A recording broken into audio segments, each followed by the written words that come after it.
Welcome you all in this PYQ series. और यहाँ पर आज हम एक क्वेश्चन सॉल्व करने वाले हैं जो कि बेस्ड है इलेक्ट्रिक फ्लक्स के ऊपर। अब इलेक्ट्रिक फ्लक्स का पहला जो इसमें पार्ट है वो है कि इलेक्ट्रिक फ्लक्स की डेफिनेशन और SI यूनिट, लेकिन जो दूसरा पार्ट है वो काफ़ी इंपॉर्टेंट है और वो कई फॉर्मेट्स में बार बार रिपीटेटिव CBSE के एग्जाम्स में पूछा जाता है। अब क्वेश्चन को पढ़ते हैं एक बार। तो क्वेश्चन में फील्ड कुछ इस तरीके से दे रखी है कि एक्स डायरेक्शन में फील्ड इस तरीके से वेरी करती है और आपके बेटा इसमें अल्फा एक्स जो लिखा है उसमें अल्फा की वैल्यू भी गिवन है कि अल्फा 500 न्यूटन पर कूलम मीटर है और वाई और जी यानी जेड एक्सिस में उसकी वैल्यू 0 है। यानी एक ऐसी फील्ड है जो एक्स डायरेक्शन में है लेकिन वो भी बदलती हुई, कांस्टेंट नहीं है। ये डिस्टेंस के हिसाब से जो अल्फा एक्स लिखा है ये बदल रही है। यानी फील्ड की डायरेक्शन तो कुछ इस तरीके से गिवन है और ये डिस्टेंस के साथ बदल रही है। फॉर एग्जांपल अगर मैं एक्स डायरेक्शन में 1 मीटर चलता हूं तो ये अल्फा इंटू 1 हो जाएगा। मैं एक्स डायरेक्शन में 2 चलता हूं तो ये अल्फा इंटू 2 हो जाएगा। अब क्वेश्चन क्या है, आपसे पूछा गया है कि सबसे पहले फ्लक्स निकालिए इस क्यूब के थ्रू और चार्ज इनसाइड द क्यूब आपसे पूछा गया है। तो सबसे पहले हम थोड़ा सा एक जनरल आइडिया ले लेते हैं कि जब हम फ्लक्स कैलकुलेट करेंगे तो किस तरीके से हमें थोड़ा सा इसे देखना होगा। सपोज करिए ये मैंने एक, वैसे तो ये रेक्टेंगुलर बॉक्स है 3 डायमेंशन, बट मैं इसको क्यूब भी लेके चल सकता हूँ। अब देखिए इसके एरिया वेक्टर्स को देखिए। जब क्यूब के सरफेस होते हैं बेटा 6, यहाँ पे अगर मैं एरिया वेक्टर ड्रॉ करूं तो एरिया वेक्टर हमेशा क्लोज फिगर के आउटवर्ड नॉर्मल बनते हैं। तो देखिए यहाँ पे एरिया वेक्टर यहाँ होगा, यहाँ पर, यहाँ इस डायरेक्शन में, यहाँ पर इस डायरेक्शन में, इस तरफ, इधर और नीचे ऐसे परपेंडिकुलर। तो एरिया वेक्टर परपेंडिकुलर होते हैं सरफेस के, लेकिन फील्ड तो इसी डायरेक्शन में, भले ही वेरिंग है लेकिन है तो इसी डायरेक्शन में। अब जब ये सारे एरिया वेक्टर आप जो साइड के इसके सरफेसेस इनको देखेंगे तो ये हमेशा 90 डिग्री बनाते हैं एक्स एक्सिस की तरफ। तो जब ये 90 डिग्री एंगल बनाएंगे तो जो हम फ्लक्स कैलकुलेशन करेंगे तो इनका कंट्रीब्यूशन कुछ भी नहीं होगा, बिकॉज फ्लक्स में E डॉट एस जो हम लगाते हैं उसके अकॉर्डिंग ये 90 डिग्री है और cos 90 जीरो रिजल्ट दे देगा। यानी कंट्रीब्यूशन इस सरफेस का होगा बिकॉज इसका area vector parallel to electric field है, यानी ये पैरेलल टू इलेक्ट्रिक फील्ड है और ये वाला इस तरफ से एंटी पैरेलल।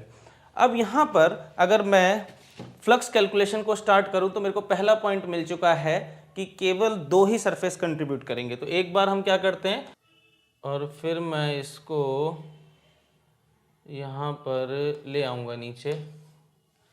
ये देखिए मैंने इसका स्क्रीनशॉट ले लिया। मैंने इसको यहाँ पे ऐसे फ़िलहाल ऐसे रख लिया और मैं अब इसको किसी भी डायमेंशन में इस तरीके से करके इसको भी मैं मर्ज कर देता हूँ। ठीक है, अब देखिए यहाँ पर हमने फिगर का एक अलग से रिस्पॉन्स ले लिया है। अब देखिए यहाँ पे भी हमने बोला कि सिर्फ और सिर्फ आपके 4 सरफेसेस जो हैं वो तो कंट्रीब्यूट नहीं करेंगे, सिर्फ 2 सरफेस कंट्रीब्यूट करेंगे और वो 2 सरफेस हैं बेटा, एक ये वाला, इसको मैं हाईलाइट कर रहा हूँ, और दूसरा सरफेस है ये वाला। ठीक है, तो आपने इन दोनों सरफेस के लिए सबसे पहले एरिया वेक्टर यहीं पे ड्रॉ करके दिखा देना। तो देखिए एरिया वेक्टर ये वाला हो गया, जैसे ये पहला है तो ये A1 इस तरफ, इसका एरिया वेक्टर यहाँ से कहाँ बनेगा, इस तरफ। ठीक है, इलेक्ट्रिक फील्ड की वैल्यू भी देखिए इस सरफेस पे, जैसे इलेक्ट्रिक फील्ड बदल रही है एक्स डायरेक्शन में, तो इस सरफेस पे आके इलेक्ट्रिक फील्ड की डायरेक्शन होगी इस तरफ और उसकी वैल्यू हम देंगे E1, और यहाँ पे आके होगी इलेक्ट्रिक फील्ड की वैल्यू इस सरफेस पे ये E2। ठीक है, तो आपने बना ली। अब आपको पहले तो लैंग्वेज में लिख के ये बताना होगा कि वो जो 4 सरफेस है वो कंट्रीब्यूट नहीं करेंगे। तो यहाँ पे आप सॉल्यूशन जब डालेंगे ऐसे सॉल्यूशन लिखिए, सॉल्यूशन में लिखिए only two surfaces will contribute towards electric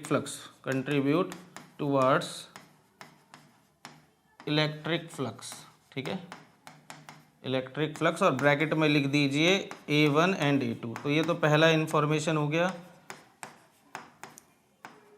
और यहाँ पे लिख देना अदर फोर सरफेसेस, जो 4 सरफेस है ना क्यूब में जो साइड वाले थे, other 4 surfaces will not contribute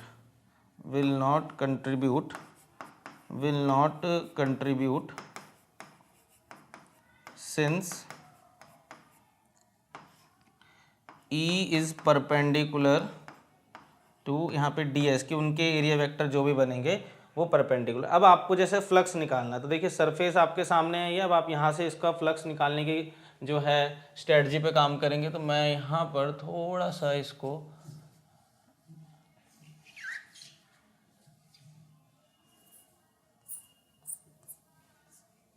ठीक है। अब देखिए यहाँ पे आपने ये फिगर बना ली और अब आप इसको देखो आगे कंटिन्यू करते हैं। यहाँ पे अब मेरे को फ्लक्स निकालना बेटा, मैं लिखूंगा फाई टोटल। फाई टोटल मेरा होगा बेसिकली दोनों सरफेस का, यानी एरिया A1 का और एरिया A2 का, दोनों का कंट्रीब्यूशन मैं जोड़ूंगा। तो यहाँ पर मैं लिखता हूँ E डॉट यानी E1 डॉट A1, ठीक है। ये पहले सरफेस का मैंने ऐड कर लिया, फिर दूसरे सरफेस का। अब आप सोचेंगे कि यहाँ पर मैंने ई डॉट या इंटीग्रल वाला फॉर्म क्यों नहीं लिखा। तो देखिए आपको मैंने जो मेरा इलेक्ट्रिक फ्लक्स का लेक्चर था उसमें बताया था कि जब सरफेस फ्लैट होता है और ई यूनिफॉर्म होती है तो वो ई डॉट ds लिखने का जरूरत नहीं है, वो डायरेक्ट इसी में रिप्रोड्यूस हो जाता है। देखिए इलेक्ट्रिक फील्ड यहाँ यूनिफॉर्म नहीं है, लेकिन आपने देखा इलेक्ट्रिक फील्ड की वैल्यू है, जैसे E1 पे जाके इलेक्ट्रिक फील्ड की वैल्यू है, जैसे बोला है कि अल्फा x1। तो ये E1 देखिए, ये वाला जो सेपरेशन है बेटा, ये ध्यान से देखिए, ये कितना है 0.1 मीटर। तो पहले केस में ये हो जाएगी 0.1, ठीक है। और E2 की वैल्यू कितनी हो जाएगी, जब ये इस वाले सरफेस पे पहुंचेगा, ये 0.1 और ये 0.1 दोनों जुड़ जाएंगे, ये हो जाएगा 0.2। तो E2 की वैल्यू हो जाएगी अल्फा इंटू 0.2। अब देखो इलेक्ट्रिक फील्ड वेरिएबल जरूर है, लेकिन इस सरफेस पे आने के बाद, इस पूरे सरफेस पे आने के बाद इलेक्ट्रिक फील्ड की वैल्यू है अल्फा 0.1 और इधर आने के बाद है अल्फा 0.2। तो यानी उस पर्टिकुलर सरफेस के लिए जो इलेक्ट्रिक फील्ड की वैल्यू है वो कांस्टेंट है। तो यानी ये वाली फॉर्मेट डायरेक्ट हम लिख सकते हैं, हम इंटीग्रल लिख के अपना एक स्टेप नहीं बढ़ाएंगे। चलिए अब इसको आगे देखते हैं। यहाँ पर हमारे पास E1 E2 की वैल्यू है। एरिया हमें पता ही है कि अगर इस क्यूब की एक साइड 0.1 मीटर की है तो एरिया हो जाएगा 0.1 स्क्वायर। तो देखिए यहाँ पर दोनों के बीच में एंगल कितना था, मैं ऐसे मार्क कर देता हूँ। यहाँ पे आपने लिख देना है theta is equal to 180 degree और यहाँ पे है आपका theta is equal to 0 degree इन दोनों के बीच में। तो मैं यहाँ पे लिखता हूँ E1 की वैल्यू कितनी है, अभी देखो हमने साइड में लिखी थी।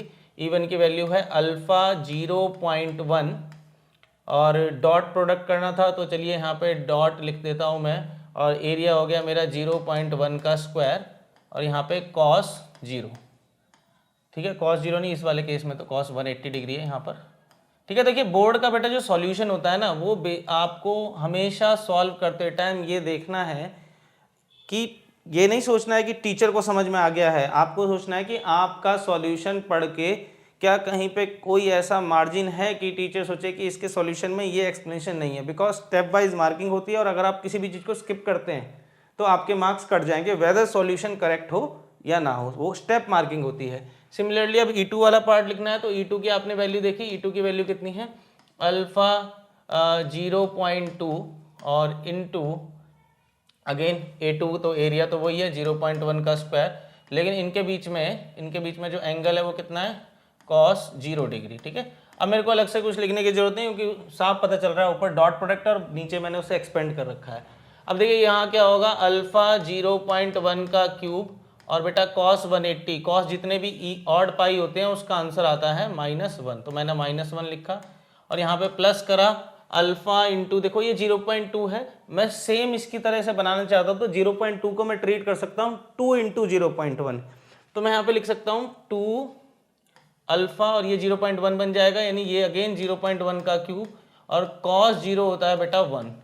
अब जरा इन दोनों एक्सप्रेशन को आप ध्यान से देखो, मैंने ऐसा क्यों किया, क्योंकि अगर आप देखो ये एक्सप्रेशन और ये सेम है, बस यहाँ पे ये नेगेटिव में है और ये इसी वाले एक्सप्रेशन का ट्वाइस है, तो यानी इसको अब सम अप करना आसान हो गया। ये हो गया बेसिकली कोई यूनिट है, कोई क्वांटिटी है वो 2 गुना है और ये उसका 1 पार्ट है, वो माइनस हो रहा है, यानी एंड सॉल्यूशन आपका आ जाएगा अल्फा 0.1 का क्यूब और बस इतना पे सॉल्यूशन खत्म हो जाएगा। आपने देखिए फाई टोटल निकाल लिया, ठीक है। अब यहाँ पे फाई टोटल निकल गया, अब इसकी यूनिट आप लिख सकते हैं न्यूटन पर कुलाम मीटर स्क्वायर, जो इसकी यूनिट होती है। अब क्वेश्चन में क्योंकि अल्फा की वैल्यू दे रखी थी तो आप ऐसे भी लिख सकते हैं और फाई टोटल, और आपको ये लिखनी भी पड़ेगी बिकॉज क्वेश्चन में गिवन है 500 इंटू ये 0.1 का क्यूब। अब 0.1 का क्यूब का मतलब है कि 0.1 3 बार आएगा, यानी नीचे आ जाएंगी वो सारी 0, 10 की पावर 3, और बेसिकली बेटा मैं उसे फिर लिख सकता हूँ 500 इंटू 10 की पावर -3। अब ये बन गया आपका, जब ये नीचे इधर 2 0 हैं तो हम कह सकते हैं 0.5 इंटू 0.5 ही सीधा न्यूटन पर कुलाम मीटर स्क्वायर। तो देखो आपने फाई टोटल निकाल लिया, ये क्वेश्चन का पहला पार्ट था। अब क्वेश्चन का दूसरा पार्ट था कि आप टोटल चार्ज भी निकालिए। देखिए गॉस लॉ की अगर एप्लीकेशन की हम बात करें तो जब भी टोटल चार्ज इनक्लोज की बात होती है तो वो गॉस लॉ से निकलता है। अब देखिए यूजिंग गॉस लॉ अगर मैं करूं तो मुझे पता है यूजिंग गॉस लॉ कहता है कि फाई टोटल यानी जितना भी फ्लक्स होगा, आपने देखिए गॉस लॉ लिखा, नीचे उसका फॉर्मूला लिखा, फाई टोटल होता है कि कितना चार्ज है डिवाइडेड बाय एप्सिलॉन नॉट, यानी 1/एप्सिलॉन नॉट डिवाइडेड, मतलब टोटल चार्ज डिवाइड बाय 1/एप्सिलॉन नॉट। अब मेरे को क्यू इनक्लोज निकालना है जो कि क्वेश्चन में पूछा गया, तो उसकी वैल्यू हो गई phi total into epsilon naught. अब फाई टोटल मैंने अभी निकाला था 0.5, और इस फॉर्मेट में भी आप लिख सकते थे, लेकिन हमेशा देखिए कभी भी मार्जिन होता है कि यहाँ पे भी नंबर दे देंगे, लेकिन जब आप फुल एक्सपेंशन पे लिखते हैं तो आप हमेशा विन विन सिचुएशन में हैं कि नंबर मिलेंगे, यानी आप एप्सिलॉन की वैल्यू डालिए यहाँ पे 8.85 इंटू 10⁻⁻12। अब इससे घबराना नहीं है कि यार कैसे करेंगे, क्योंकि देखो 0.5 का मतलब होता है हाफ। अब बेसिकली इसे हाफ कर दो, 8.85 का हाफ हो गया आपका 4.4 के लगभग, ठीक है। तो आपने सीधा 4.42 इंटू 10⁻⁻12, और क्योंकि चार्ज है तो कूलाम में, तो देखिए क्यू इनक्लोज्ड भी निकाल दिया, और आपके जो 3 मार्क्स का क्वेश्चन था ये, वो इंक्लूडिंग पूरा 3 का भी नहीं, देखिए मैं अगर बात करूँ तो ये पूरे 5 मार्क्स का क्वेश्चन है, बिकॉज ए पार्ट जो हमने फ्लक्स की डेफिनेशन स्किप करी थी, ये टोटल आपका इतना सेटअप करके 5 मार्क्स आसानी से जनरेट हो रहे हैं। और आपने यहाँ देखा कि पहले फ्लक्स कैलकुलेट करना है, उसमें रीज़न देना है कि किस सरफेस को आप क्यों नहीं ले रहे, दूसरा फील्ड की वैल्यूज़ अलग अलग सरफेस पे जो डिस्टेंस दे रखा है उसके हिसाब से मेज़र करनी है, जो हमने यहाँ पे करी, और लास्टली अगर सरफेस फ्लैट है तो ये वाले फॉर्मूले से डायरेक्ट शुरुआत करनी है। और जब चार्ज की बात आए तो डायरेक्ट आप गॉस लॉ को अप्लाई करिए जैसे हमने यहाँ पे किया, और अपने सॉल्यूशन को निकालिए।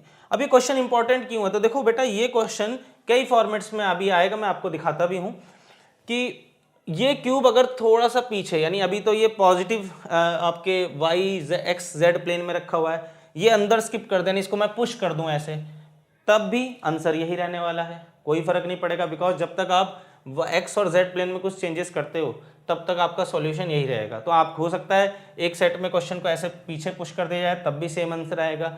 ये वैल्यूज अभी 0.1 दे रखे हैं, किसी जनरल क्वेश्चन में आपको ये वैल्यू a दे देंगे। अब 0.1 दे रखा है और कहीं a दे देंगे तो यहाँ पे एरिया 0.1 का स्क्वायर ना करके a का स्क्वायर करेंगे। दूसरा यहाँ पे अल्फा दे रखा है, किसी क्वेश्चन में अल्फा की वैल्यू नहीं होगी, अल्फा डायरेक्ट दे रखा होगा। और लास्ट जो ऑप्शन बचता है कि अगर वो इस सरफेस को उठा के, यानी इस क्यूब को उठा के बिल्कुल ओरिजिन पे सेट कर दें, तब क्या होगा, तब पहले क्योंकि ओरिजिन पे इसी तरीके से फील्ड वेरी कर रही है, Ex is equal to alpha x, तो ओरिजिन पे x 0 होता है, तो उसमें ये वाला जो सरफेस है ना, पहला सरफेस, ये भी कोई कंट्रीब्यूशन नहीं दिखाएगा, बिकॉज जब ओरिजिन यहाँ पे शिफ्ट कर जाएगा, जब ओरिजिन यहाँ पे शिफ्ट कर जाएगा y और x, यानी क्यूब को ऐसे रखा हुआ है, तो उस केस में जब आप इसका एरिया वेक्टर बनाएंगे और इलेक्ट्रिक फील्ड आप सोचेंगे किधर है, यहाँ पे इलेक्ट्रिक फील्ड की वैल्यू ही 0 होगी, बिकॉज E इजिकल टू 0 होगा जब x इजिकल टू 0 होगा, क्योंकि फॉर्मूला ही ऐसा है, x 0 डालो E भी 0 आ जाएगा। तो उस केस में भी सेम डेरिवेशन चलेगा, लेकिन ये पहला वाला पार्ट नहीं होगा। अब मैं आपको ऐसे क्वेश्चन दिखा देता हूँ, आपको लगेगा कि मैं ये बातें ऐसे ही कह रहा हूँ, तो मैं आपको विद एविडेंस दिखा देता हूँ। देखो ये सेम क्वेश्चन है, इस क्वेश्चन को जरा ध्यान से पढ़ो, इसमें क्या कर रखा है, ये पुराना सेम क्वेश्चन है। देखिए वहां पे अल्फा एक्स था, यहाँ पे सी एक्स गिवन है, सी एक कॉन्स्टेंट है, यानी यहाँ पे आपको 500 वाली वैल्यू डालनी।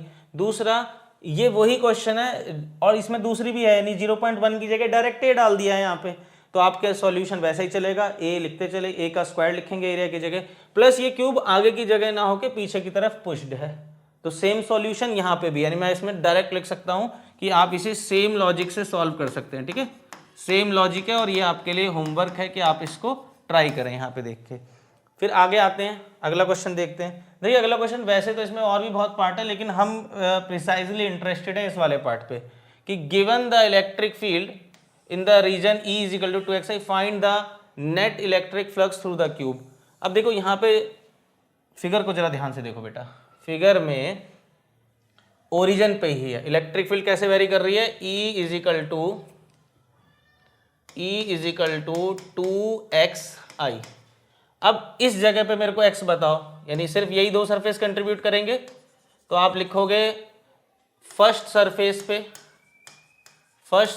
पे जैसे ही आप x की वैल्यू 0 डालोगे, तो आपका E इज इक्वल टू 0 आ जाएगा, यानी उसका फ्लक्स का कंट्रीब्यूशन फाई भी 0 आ जाएगा। फाई आपकी फर्स्ट सरफेस का 0 आ जाएगा। दूसरी सरफेस पे आप देखेंगे तो जो आपका इलेक्ट्रिक फील्ड है वो इस तरफ होगा, और जो आपका ds वेक्टर है यानी यहाँ पे होगा a²i, ठीक है। E भी इस तरफ है और ये एरिया का वेक्टर भी इस तरफ है। केवल यही कंट्रीब्यूशन रहेगा, नहीं इसको हम सॉल्व करने लगे तो देखो मैं यहीं करके दिखाता हूँ। आप लिखोगे phi total is equal to phi left is equal to phi right, phi left plus phi right. Phi left आपने लेफ्ट को बताया है कि ये 0 है, रीज़न क्या है, क्योंकि इलेक्ट्रिक फील्ड ही 0 है। अब फाई राइट बचा, फाई राइट के लिए हमें चाहिए E की वैल्यू कितनी गिवन थी इस क्वेश्चन में, E कुछ वेरी करता था, ये लिखा 2xi, ठीक है।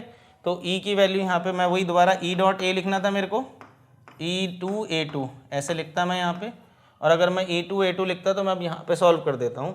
तो मेरा फाई टोटल आ जाएगा, फाई टोटल E2 की वैल्यू कितनी हो जाएगी, देखो यहाँ पर आने पे कितना डिस्टेंस चला, x एक्सिस पे हमने a, तो E2 की वैल्यू हो जाएगी जैसे 2x है ना, तो 2 इंटू ए आई कैप, और ये तो आपने इलेक्ट्रिक फील्ड लिख दी, डॉट एरिया वेक्टर कितना हो गया a²i कैप। आप चाहो तो इसे इस फॉर्मेट में, जैसे पहला सवाल किया था ना हमने 2a डॉट a² लिखा था 2a, और दोनों के बीच में एंगल 0 है तो cos 0, तो ये आ जाता आपका 2a³ बस इतना हो जाता आपका फ्लक्स, तो न्यूटन पर कूलम मीटर स्क्वायर हो जाता।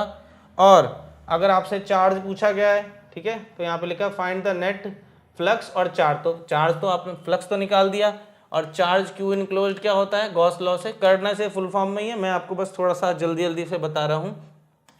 Phi total into epsilon naught, ठीक है, फाई टोटल आपने निकाला 2a³ एप्सिलॉन नॉट, कितने कूलम हो गया, इस तरीके से आंसर हो गया। बेटा ध्यान से देख लो, ये भी 5 मार्क्स का है। अब जरा सोचो कि ये सेम क्वेश्चन वैसा ही है, लेकिन इसके साथ ऊपर एक 3 नंबर का डेरिवेशन है, तब भी ये 5 मार्क्स का है। और ये देखिए ये दोनों क्वेश्चन अलग हैं, ठीक है, इसको ये अलग क्वेश्चन है और ये अलग क्वेश्चन है बेसिकली, तो वो 1 मार्क्स का है और ये 5 मार्क्स का है। तो आप देखो यही क्वेश्चन जब पहले पूछा गया था इनिशियली, तो ये अकेले एक इलेक्ट्रिक फ्लक्स की डेफिनेशन था, इसकी वेटेज थी 3 नंबर, और इस क्वेश्चन यहाँ पे आने के बाद इसकी वेटेज हो गई 2 नंबर। तो ये फ़र्क है। अब क्वेश्चन बिल्कुल सेम है, बस यहाँ पे कांस्टेंट जो है अल्फ़ा ना देके एक 2 नंबर दे दिया है, ताकि बच्चे को थोड़ा अल्फ़ा देख के घबराहट ना हो, यानी उस अल्फ़ा के सिंबल का वहाँ पे 1 नंबर एक्स्ट्रा था। बाकी ये सारे क्वेश्चन में सेम लेवल से आपको रिस्पॉन्स देना है, ठीक है। होपफुली आपको जो है ये कंसेप्ट मेरा इस क्वेश्चन को बताने का, इसका लॉजिक, क्योंकि काफ़ी कन्वेंशनल क्वेश्चन है, तो आई थिंक ये बड़ी आसानी से आपको आना चाहिए था, और ये बहुत इंपॉर्टेंट क्वेश्चन भी है। तो ये आपको समझ में आया होगा, और इसी तरीके के आगे और वीडियो देखने के लिए जुड़े रहें हमारे साथ। धन्यवाद।